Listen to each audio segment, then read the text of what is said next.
নমস্কার বন্ধুরা, আজ আমি তোমাদের সাথে নিরামিষ মুগ ডাল দিয়ে মোচা রান্নার রেসিপি দেখাচ্ছি।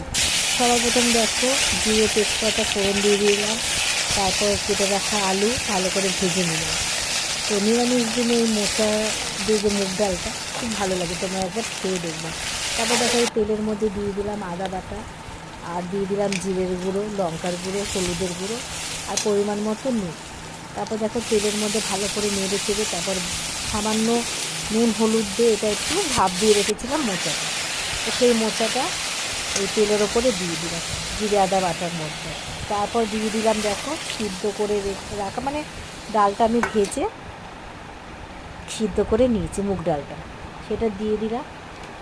তারপর ভালো করে নাড়িয়ে চাড়িয়ে নুন, মিষ্টি আর দিয়ে দিলাম ঘি আর গরম মশলা।